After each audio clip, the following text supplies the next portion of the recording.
Welcome to another episode of the Bank Free Blueprint Podcast. Today's guest, Alex Arriaga. Welcome, Alex. Hey, Tom. Thank you. Thank you, guys. Thank you, everybody, for being here and listening. So you've got quite the background. You're a co-founder and manager of the Kensington Real Estate Fund, which I'm fairly familiar with. You are the fund, just so people understand what we do, lend money typically in Puerto Rico as well as in the States. It's for short-term funding. You also are a coach and a mentor, a speaker for the Elite Legacy Group, which is a division or a subsidiary of Rich Dad, right? Yeah, Rich Dad Company. It's the guys from, if anybody has read the book, it's called Rich Dad, Poor Dad. And that's a book that it really brings up a lot of simplicity finances. Yes, for that specific group that it's been committed for the last, 20 years to educate people. I can't tell you how many people ask me or tell me about that book. So, I mean, I've read it several times myself, but that's been quite the lead-in book for them. Also, going back a bit, at the age of 16, you moved from Puerto Rico to Indiana to go to college at Purdue for engineering, correct? That is correct. I did engineering up there in Purdue. Was a shocking difference in temperature. Went from beautiful Caribbean beach to lovely corn potatoes. However, I mean, it was an amazing experience. The friends, the connections, the people that spend my years in college. It's been everlasting memories in my mind. So I think it's all good. I can only imagine. Every once in a while, I get to meet some of your friends that you went to college with, and I get to hear some of the fun stories that. Yeah, but we'll keep those for later. Yeah, exactly. So to enhance people's financial education, we'll later on give them a comedy show. Right, there you go. That's good.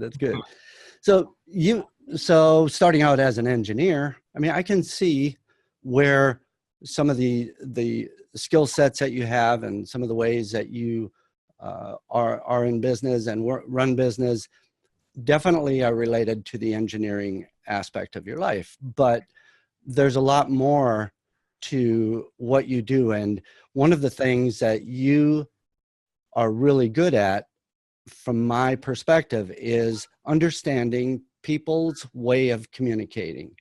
So how did you go from first, let me explain what I mean by people's way of communicating. So we've talked many times about the 4 different groups of communication style, right? There's the promoter, the controller, the analyzer, the supporter, and everybody more or less lands into one of those quadrants as their main characteristic or the main hat that they typically wear. There's the supporting one. Like, for instance, I would say I'm a supporting analyzer. My main thing is I'm an analyzer. So, and we'll get into what you are in just a bit. But with that, there's a lot of things we can do when we're communicating with investors, whether we're looking for real estate deals or money for deals or working on putting teams together as it relates to real estate investing.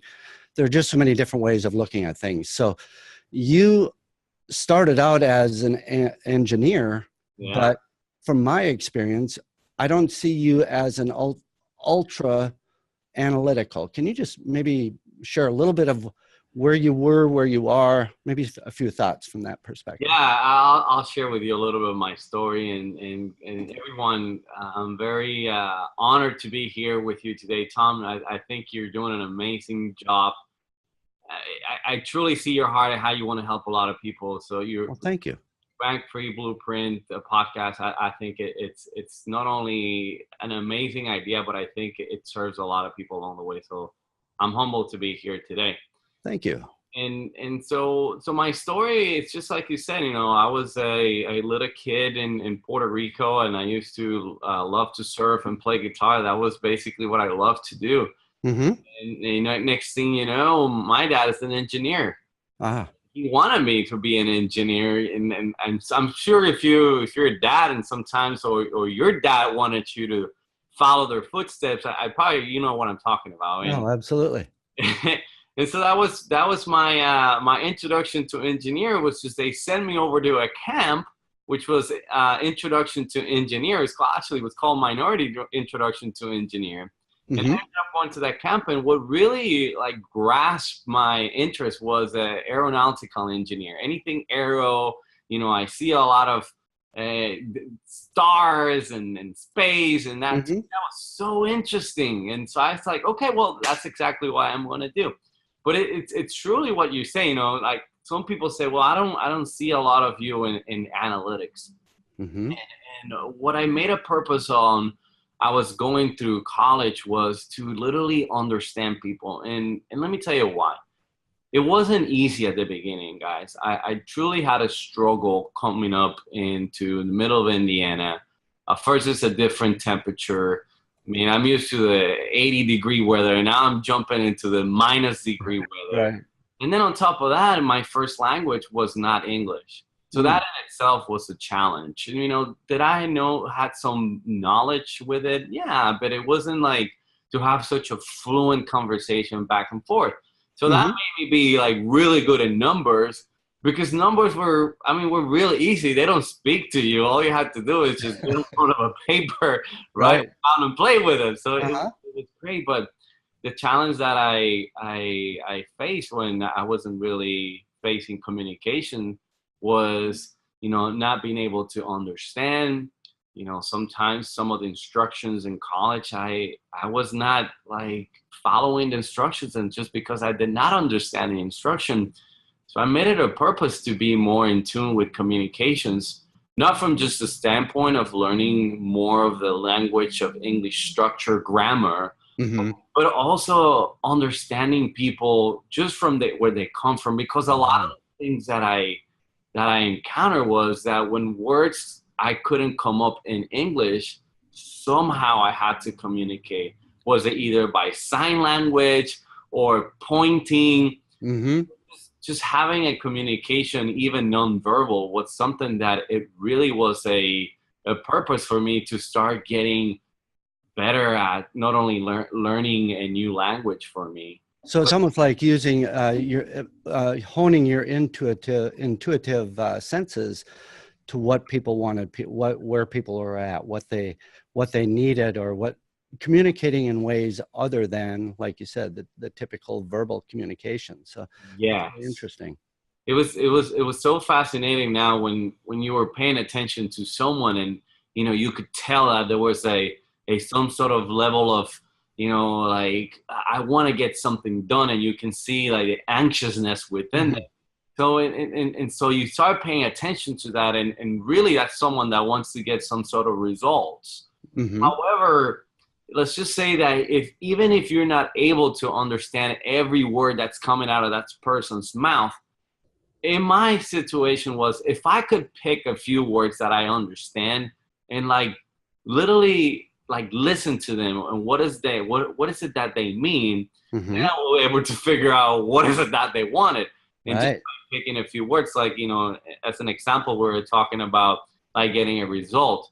And it was, if you pick a few words, kind of like by when, or what is the result, even the word result in itself, and how can we make this happen yesterday, tomorrow, just things like that will allow you to start knowing what are the ways of communication that person in front of you has. Yeah, just a quick example of that. Last Saturday, you and I were here at the office. We were mentoring a couple.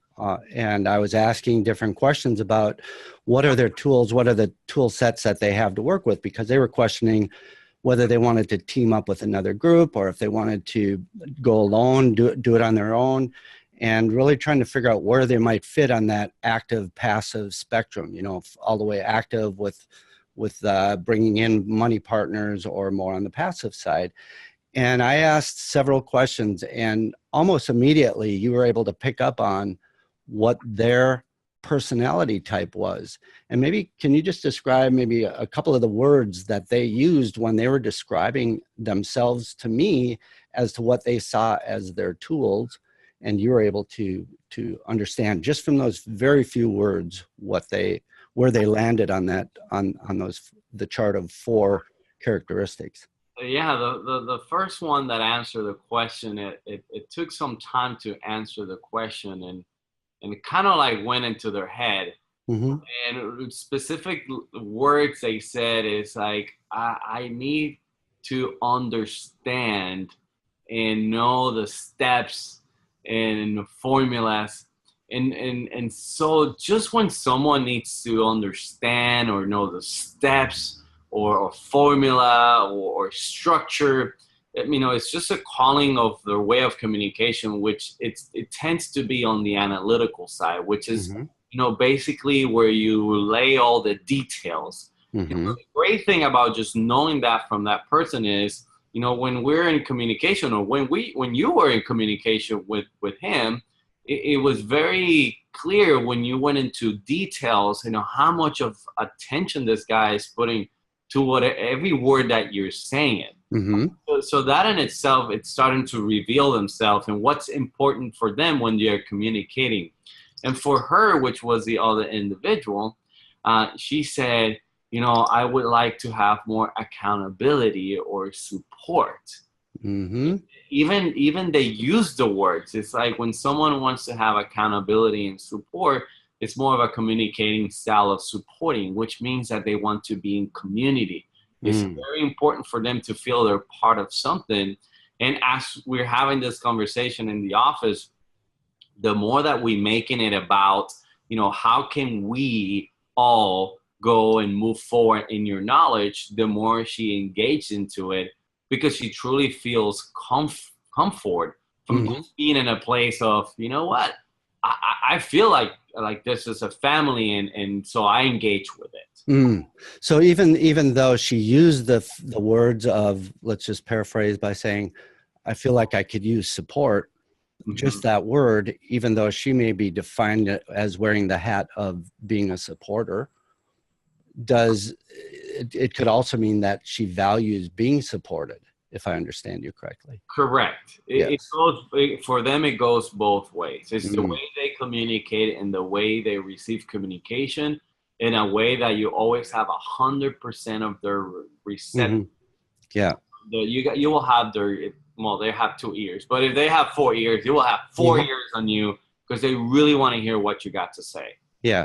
Okay. So let's just bring this around to the why I feel that it's important for people to understand these characteristics and the words that might get used. So for instance, if we have listeners that are active investors, they have a project, they love their project, it's a super good, solid project, and they get to go talk to investors who they might want to bring on. So it's the active investor speaking with the passive investor who has money, and they're communicating back and forth. And so to understand who so the active person is speaking because they've got a deal or a project that they would like to get funded by someone that's passive. So they have a way of communicating. So if they can communicate on the same level of what that passive investor is looking for, I think it can be really valuable. On the other side, let's say we have a passive investor who has money and they're looking for someone that they can team up with, that they know is going to be there, solid, that's going to get the deal done on time, on budget, that they've taken the time to do all the due diligence, that they've really paid attention to details.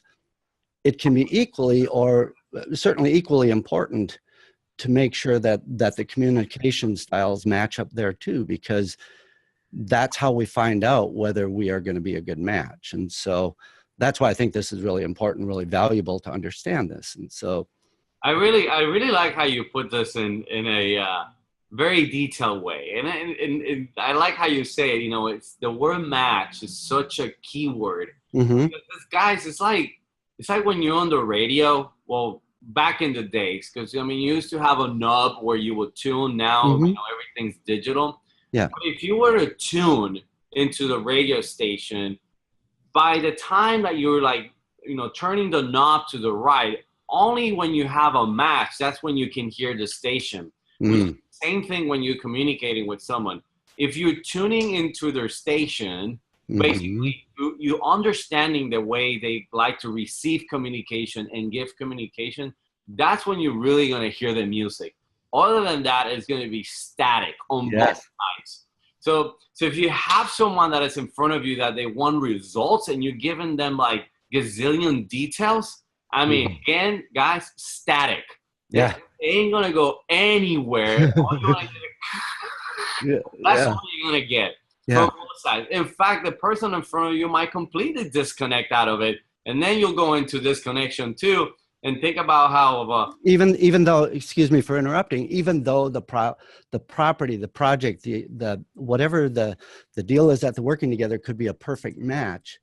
Absolutely. Because the communication isn't adequate, isn't whatever we call it, it isn't matching, it isn't right on the station.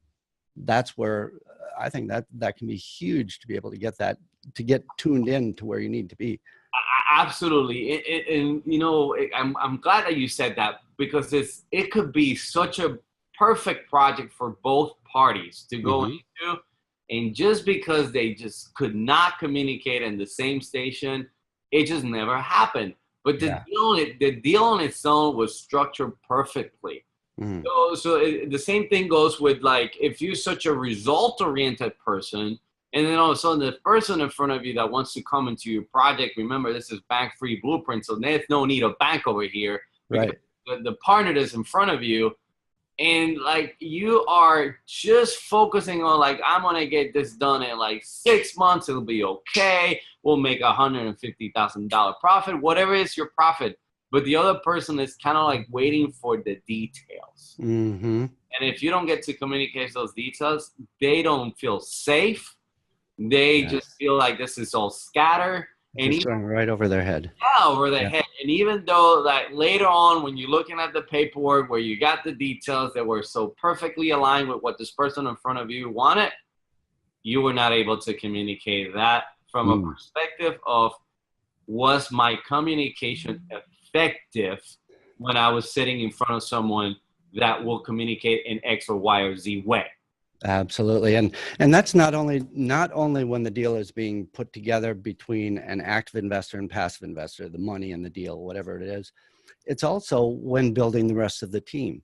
When we're building the team of contractors or building the team of service providers, that communication is so critical, so important to creating a good collaborative project where everybody comes out well and does really well on the project. And so in these categories, these 4 categories, and I don't know if you have them off the top of your head, but if you were to say maybe several words that a controller might say, or several words in, like, when we're having a discussion with someone and we're kind of listening for these key words, what can you give some examples of each of the 4 categories? I know you did already for the analyzer, I believe, but just giving some ideas of what we might listen for so that the listeners to this podcast can take it and maybe make some notes and really start understanding themselves how valuable it is to match that communication, to get dialed in, like you said, where you get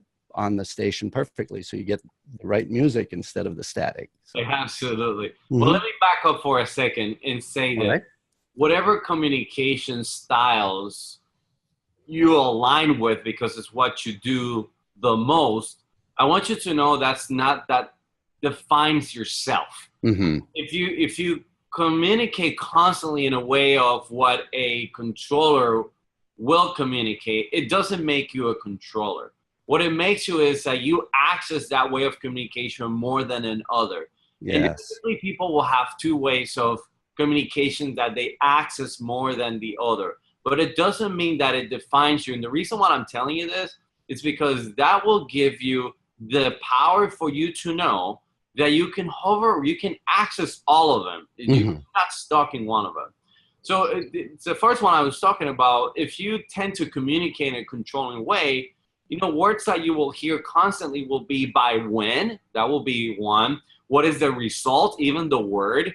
And which category are we talking about right now? Controller. Someone that speaks into the controller communication styles will be someone that wants to have results. So what are the results? How much money am I making? How many months this project is going to take? By when? So are definite. So when they're communicating in a definite way, so you know the result-oriented people and their way of communication is on the controlling side. And so if that's what you're about to engage into, well, get your game on in terms to, your tuning knob. Now you get to get closer to what stat stations is 96.1, the controller station. Then that's where I got to tune into, because now I'm going to be in front of someone that I will be constantly giving them results.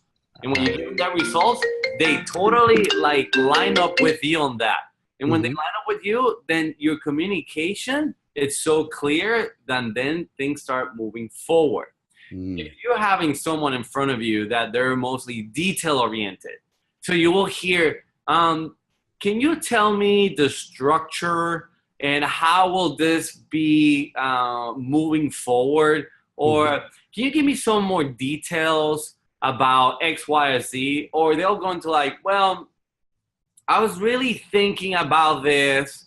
And everything that you can hear that is coming back into their head, or massive specific details. If you're rehabbing a house, can you tell me exactly the items and also the materials that are going to be used in the home? So remember that is so specific that you truly want to tune into that again. And then come from a responsible place and say, okay, so if I'm responsible for creating great communication with this person, then I have to be prepared to do details. I'll speak into that and after I finish the other two, because I want to tell you guys a story about it. Yeah.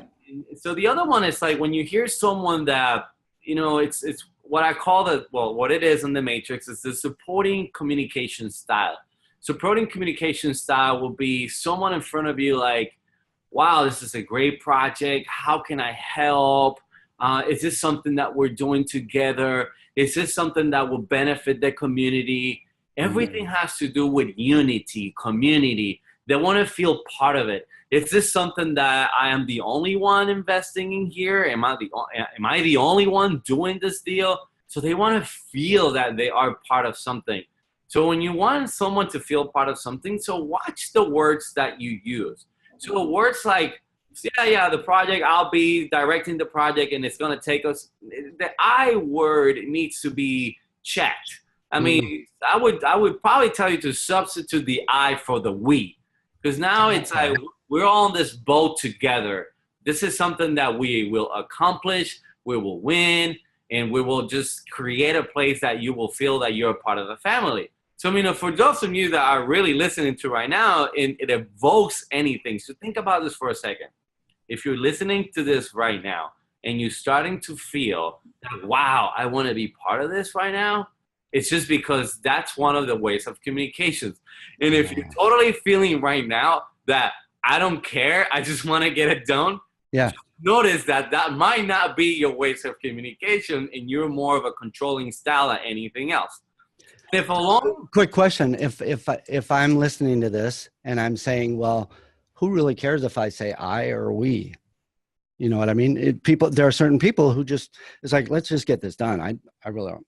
I'll say I'll say we, I'll say whatever we got to say, but let's just get this done, right? Yeah, if they want to, if there are people like that, right? So would that be a controller then? Yeah, that's a communication style. I want to get it done. It's a communication style. And guys, I'll tell you one of the things that you don't want to trip into. It's when you tell someone that if you have a controlling communication style at that moment and you're in front of someone that is more of a supporter communication style, one of the biggest mistakes you can make is telling someone, I don't care how you do it. I don't care by when, just get it done. I mean, you created your own war because this person's going to be what? I don't even know what to do. I don't feel like I'm part of anything. And I mean, it's the wheel just fell off. Completely. It's you're trying to squeeze, out of an orange, a lemonade. It ain't going to happen. And for those of you guys that, you want to get things done, wouldn't it be amazing to have people that want to support you all along the way, tell you, I got your back, I'll help you with it. So if that's something that you really, truly, and feel it right now, if how many of you right now that you're listening to this podcast right now you want to create results in your life, but you're doing everything yourself and you don't feel like someone can help you, or when they can help you, you're trying to teach them how to do it and just get them out of your way, and it's not working right now. So really think through it. I mean, it's just not, your come from is not, it's you truly want to get a result. However, you're just not communicating in a way that the people would love to help you right now will connect with you. Yeah.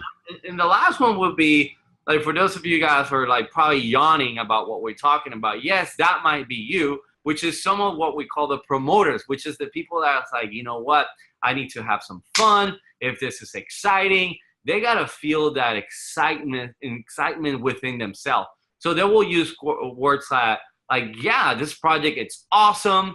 This is great. I think this is all amazing. So you'll hear words like that. And they also want to know if this is a journey, this is fun, you know, if this is a project in the coast, oh, can I visit it? I mean, is that okay? We'll go out, visit out there. I mean, just notice. So there's got to be an element of fun that you get to create, because if you don't, then you basically like lose their attention. So promoters love fun. Absolutely. And if you know you're talking with a promoter, to paint that picture of fun, excitement, that's what I'm hearing. Yes, there's got to be an element of fun, excitement. But the interesting thing, it's like, even though when you have a promoter in front of you, and one of the not, I don't want to say the drawback, but the gaps of a promoter is like, yeah, let's do it. Yeah, let's do it. And does anyone here that is listening to this have a friend that says, yes, let's do it, and they don't show up at that time when they say, let's do it? Follow through. It's a lack of follow through.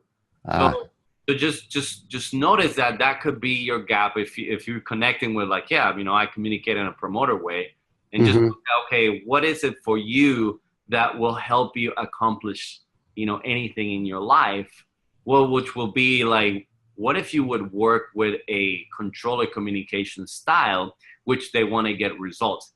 Now, at the beginning, that will be a lot of resistance, because a lot of controllers like get ticked by the promoters and the promoters by the controller, because when you start telling a promoter by when, which is what the controller will say, right, they're going to be like, wait, now you're clipping my wins. You know, what do you mean by when? It's like, by when? And the other way around will be like when a promoter is telling a controller, like, okay, be excited about it. Like, come on, man, give me some spark over here. They're like, no, I'm just going to get it done and that's it.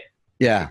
And the analyzer is sitting there and thinking, well, hang on, let's just go through, let's analyze it one more time, and let's just double check the numbers. And right? Yeah, can we double check and make sure that this is aligned and perfectly fine, so we don't make any mistakes. And then you have a supporter in the same tail say, wait, what about me? I mean, I know you guys are doing a bunch of stuff, but I don't feel like let me help out. Yeah, let me help out. I want to be there to help and support this. So whatever I can do to make it work out, just make it all fun and whatever. I'm there to support it, right? So I'm there to help you all the way. In fact, you know, it was interesting. Like this morning, I had a text from the couple that we were helping last week, and the San Diego couple. Yeah, and the husband texts me and he says, my wife is about to go into the meeting with the rehabber and with the real estate agent, and she's not feeling confident. And so knowing her ways of communications are in the supportive and analytical role. So if I were to go into a call, so I told her I'm going to give her a call right now. So if I would have called her and I would have said, hey, it's all going to be good, don't worry about it, you know, kind of like that wouldn't just not work at all. Yeah. For me, it was just, you know, sitting down with her and saying, hey, are you sitting right now? Are you in a place that you can talk? And she said, yes. Do you have people in front of you? Yes. Do you feel comfortable? No. And I said, can you just walk outside for a second? So she walked outside and said, listen, it's going to be okay.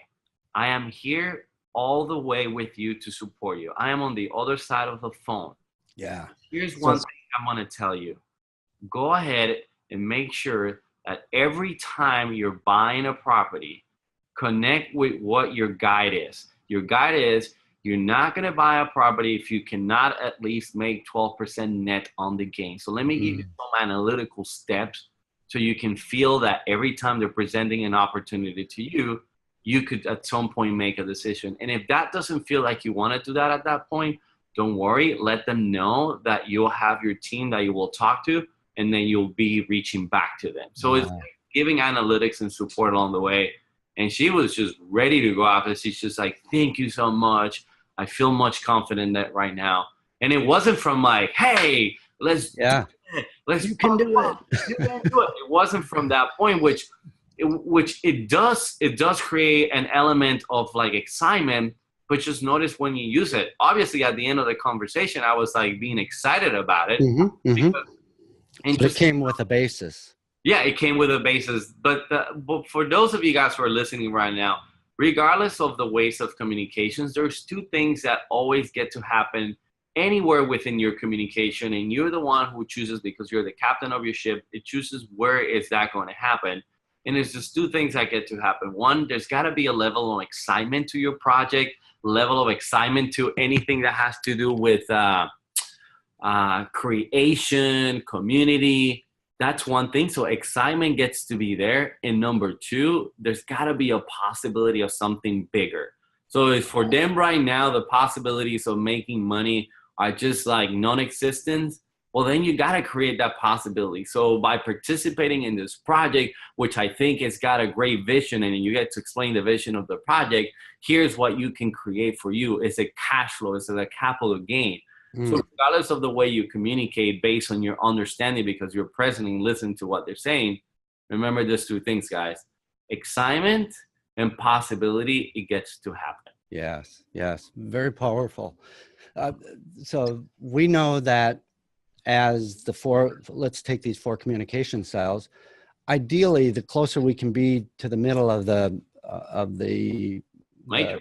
matrix, the more effective our communication styles will be. I'm interested if there was a way we could hear from listeners, just from what our discussion would be, what they visualize you as and what they visualize me as. In the beginning of the show, I more or less said, well, I'm an analyzer, so that part of that cat is out of the bag, but I'd be interested to know what they would say about your primary and secondary strengths. Yeah, if you guys take an opportunity to listen to what we've been saying, this is great practice for you. It's just like, okay, tune into it. If you know, controllers wants results, promoters, they want fun, analyzers, they want to know the steps and making sure things are perfectly aligned, and supporters want to be part of something, then you guys can start defining, okay, what are our ways of communications that we use the most when we're communicating, unless we're purposeful, being in front of another and creating great communication. Yeah. So let me go down that path just a little bit. And that is that I sometimes find it a little more challenging for me to be the promoter style. Controlling is not a big issue. Supporting certainly isn't an issue. Analyzing is probably one of my strong suits, if at least on the right side of the fence on analysis. What would you consider yourself to be? I tell you what, I suck. I literally suck at details. It's true on. I mean, could I make details happen? Sure. People ask themselves, how in the world did you went through engineering school if it's all details? Well, I was accessing it, but not from a comfortable place. It wasn't feeling like it's truly me. It was more out of a necessity. So, I mean, it's a challenge. And the other one that it's a challenge, it's basically feeling like, okay, you know what? I get to create a lot of community. It's more of a purposeful way. Now, like you said, that one, it doesn't feel much of a challenge than the specifics. That's more of a challenge. But anything that has to do with fun, I'm in. Anything that has to do with like, let's get it done, you got me. So if you're telling me right now, anyone of your listeners, you want to go either surf or snowboard, I don't care. I mean, we can do it all year long because, we can go to either, Costa Rica, we can go to Argentina. I'm in. My first question is going to be by when? I'm ready to go. Right.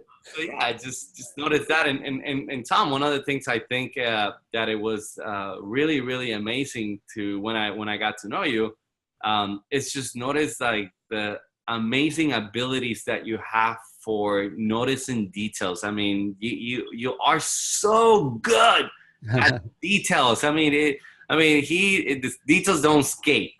And the other thing that I thought it was like beautiful when I met you, and because I mean, and for those of you guys that have met Tom personally, or you've been listening to his podcast, I don't know if you felt it, but he's got a lot of heart.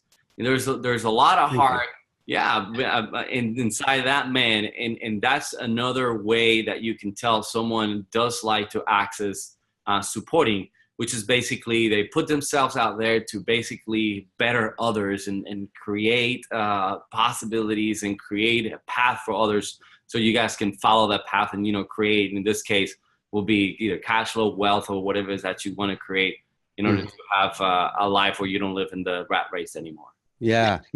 Well, so let's go back to when you and I first met, right? I was mentoring a group in, it was right by the LAX. Sheraton LAX. Yeah, right. And you happened to be there. You were also mentoring at the time. Mm-hmm. We were mentoring for different organizations, but somebody introduced us to each other. This was, what, 6 years ago, something like that. Yeah. And somebody introduced us to each other because they felt like there could be a connection as far as wanting to do deals together, whatever it might be. But one of the first things that I noticed about you and your way of being was the abundance mindset, the collaborative mindset. And that's where I feel really comfortable, is in that zone of collaboration, of working together, of coming from a place of abundance rather than a place of scarcity and fear. And so that was what initially really triggered me when you and I got to know each other. And that's we started seeing some opportunities together and started working together on different things. Eventually we created the Kensington companies, which is doing amazingly. But part of the reason for that, I think, is I have certain strengths in certain areas. You have strengths in other areas, and the way that the two personalities complement each other, I think, is really powerful. You being a promoter controller, me being an analyzer supporter. Is that what you would say you are? Promoter controller? Yeah, the majority of the time I access the controller. Yeah, so you actually would be then a controlling promoter, I believe, is what you would be. Yes, a controlling promoter. Because your strongest is promotion and your second strongest is controlling. My strongest is analyzing, my second is supporting. And so correct. Yeah, and so but just as an example, that really can show the power of bringing all of the elements together. And again, the more we can bring it to where we're acting from the perspective as close to neutral as possible.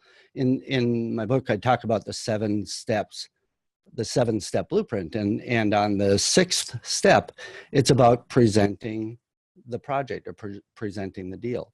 So in that presentation package, it covers all of those 4 areas, but it also leaves an opening for when the project is being explained to the other party. If you're a passive investor and you're looking for active investors to join you, which of those quadrants are you going to access more than others, so that you can mirror or reflect what makes the best communication style. So that I just really believe that having that good quality communication where you get tuned in exactly to that radio station that is very clear and crisp, getting rid of all the static, and it just can be really powerful. Yeah, absolutely. It's going back to, so what is my intention? It's kind of like when you're literally telling yourself, okay, I'm ready to go into this journey of, if it's real estate investments or whatever kind of investment or whatever kind of entrepreneur, it's like coming from a base, okay, if I create a clear way of communication, can I go on and keep moving in my journey, using that as a basis for you to create relationships, get your message out there.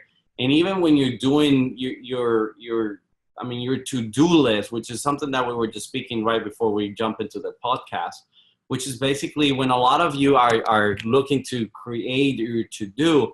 I mean, it's all scattered, and notice most of your to-do are really related with the way of you communicate. But just one of the things that we were sharing before, and I like to give this to you guys as another valuable item for you to take on in your journey, is when you're creating your to-do list, and just look through all of them, and what you're gonna find out is a lot of them are gonna have a similar higher purpose. So if it's to call the rehabber, call the agent, and call the loan, I mean, if you really like put all of them into a box, you know, what is it that you really want that result to be? Mm-hmm. Is it to purchase a property? Is it to sell the property? So put them all in that bucket of like, okay, all this to-dos, they're fall in this bucket. If your other to-dos was go to the gym, go to the supermarket and buy fruits, vegetable. So that goes into another bucket, which is you, which is wellness. And so now you can start to see a bigger picture of what is it that you really want and how to create those results. And the second step will be, okay, why is the purpose of it? So when you really relate to the purpose of it, then you can be an intention. So what is the purpose of me like buying this home? What is the purpose of me of, you know, being in a better health? So the purpose is so I can live a life where, you know, I can feel good about my body. When it comes to the one that I talked earlier, that was like to buy this property, what is it? Because I want to be in a life that I feel that I'm financially free, so I can spend time with others, spend time with the family, travel the world. So you can start telling yourself, what are the whole purpose in this, when you can go into intention.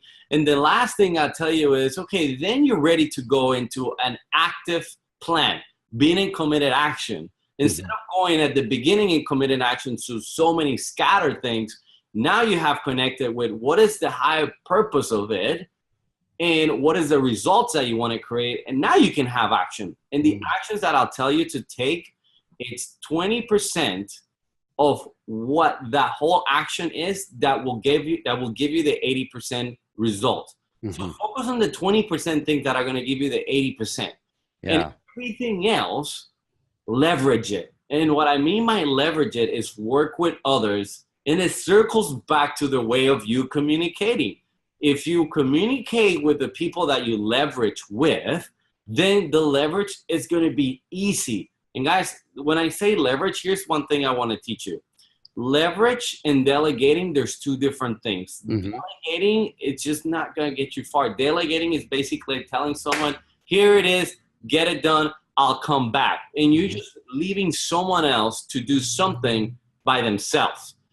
Leveraging is you being part of it. I mean, it's like two people together. Even though, like, if you are someone that likes to get things done, imagine if I were to call you and tell you, here are the things that you want to get done because I know you'll get it done. However, I just want to let you know that I'm on the other side of the phone. If you need any help, whenever you want, remember, I'm speaking to a controller. If you want, just give me a call. If it was someone that I was a supporter, my call would be like, here are the things that you get to do, and don't worry about this, you know, journey, because I am here with you. In fact, I will be calling you tomorrow to check in on you. So now you're making someone feel part of it. But it looks, I mean, this is a circle. It goes really back into, okay, what are the ways of my communication when I am completing my action list and I'm leveraging that I get to do? I think that's a great distinction, the difference between delegation and leverage. And as you stated, delegation is a one action, basically. Leveraging is you're asking for support in something, but you're offering something back. And that just totally falls right in with everything that we always talk about. And that is the collaboration, the working together, the alignment of interests. And so the absolute power of leverage, if it's used properly, is just, it's so amazing in what can be done. And it isn't just, I mean, we all know about leveraging money and leveraging time, but there's just about everything can be leveraged. Whereas if we allow people that have other strengths, have strengths other than what we do, if we can leverage up by giving them value, but they give us value, that's where collaboration comes in. That's where working together, the alignment of interests, all of that comes together for sure. Absolutely. I mean, you're spot on that. Spot on. And guys, as you guys go along the way, just make it about the effort. Because if you focus on the result only, that you measure your performance based on results, I mean, the journey's not gonna be a journey. It's almost gonna feel like heaviness. Mm-hmm. So if your results are just a measurement of your effort and you focus on the effort, it'll make a humongous difference in your life. You will feel much better. This turns into be fun, and a whole lot of people will want to be part of it. Mm-hmm. If you make it just about the results, yes, there's going to be a certain amount of people that will connect with it, but you'll lose a lot of people along the way, which is the people that could have supported you along the way, either with expertise or capital. Mm-hmm. Just pay attention to where your focus is on. Yeah. And also to pay attention in communication styles. Throughout the day, just think of the people that we're communicating with and what words we're hearing, and what are some ways that we can identify more clearly what space they may be coming from, whether they're coming more from the controller perspective or the analytical perspective or the promoter perspective. What's the fourth one? Analyzer, right?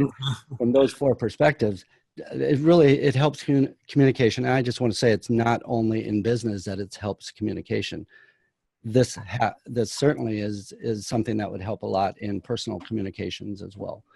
And so with that, Alex, I didn't ask you before we got on this call, but do you have any certain resources that you can think of, like a favorite book or a favorite website or a favorite something that our listeners might find value in, either as it relates to what we've been talking about today, or just anything in general as it relates to the abundance mindset or real estate investing or any of those? I do have a great book that I really like, because I've had the privilege to read it probably before anyone else. It's Bank Free Blueprint. No.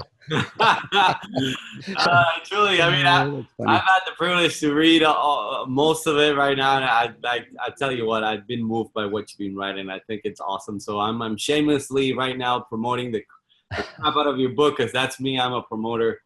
But it's almost out to the printer now, so just it's almost there. So thank you. But thanks. But aside from that, any other? Yeah, aside from that, there's other books that I like. So yes, there's business books, but I think one of my favorite books is the Transform Your Life. Mm-hmm. Transform Your Life, which was written by Chris Lee. That's a really simple book to read. I mean, it's a wonderful book to read. And then I got the Living on the Skinny Branches. Living in the Skinny Branches. That's another one. His name is Michael Strassner. Mm-hmm. And there's another book I call it, when Tom, like when we call Deepak Chopra, I call him Uncle Deep. Yeah, right. Uncle Deep. Yeah, Uncle Deep. Mm-hmm. He's got the successful. What is it called? Give me a second. I want to tell you exactly what it's called, because I want to let all the listeners know. And guys, I'm not promoting Audible, because I think it's great. I'm not getting paid to promote Audible, but if you can listen to the books, that's something that it will. I mean, you can hear and repeat it, and it'll stay in your mind. But it's called The 7 Spiritual Laws of Success. I think it speaks a little bit more into mindset.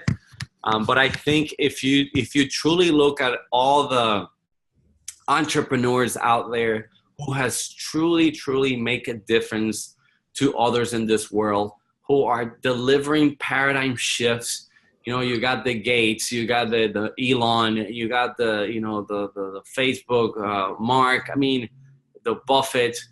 I mean, there's a lot that goes on into their mindset, and it is as important as the technical side. And I always say there's two sides of it. There's the technical side of it. There's the mindset from it. And if you are basically like practicing one more than the other. It's basically like going to the gym and just doing your upper body and never doing legs. That's basically what you're doing. So those are really, really good books that I love and I recommend if anybody wants to read it. Great. And what we'll do is we'll put those in the show notes. So if anybody's driving while they're listening to this, they can refer back to the show notes. We'll have the information on those. And yeah, this has been an amazing session. Thank you, Alex. And I would, if you're listening to this podcast and you like what you're hearing, would absolutely love it if you'd share it. If you share it, if you can comment, if you write a review on iTunes, you can go to iTunes, you can subscribe to the Bang Free Blueprint podcast, or you can even go to Stitcher or SoundCloud. But any comments that you have, any questions you might have, those can be emailed to tom@tombraegelmann.com, tom@tombraegelmann.com. Any comments, any questions, and if you'd like to hear any special guests or anything that might help you get to where you want to go in your real estate investing business, whether you're active or passive, whether you have money or have deals that you're looking for money for, any of that, just make sure you share it with us. I'd love to hear from you. Again, tom@tombraegelmann.com. And Alex, this has been an absolute pleasure. And I think likewise, Tom. Likewise. I think really it's amazing what you're doing. Yeah, thank you. So until next time, take care. All right. Thank you, guys.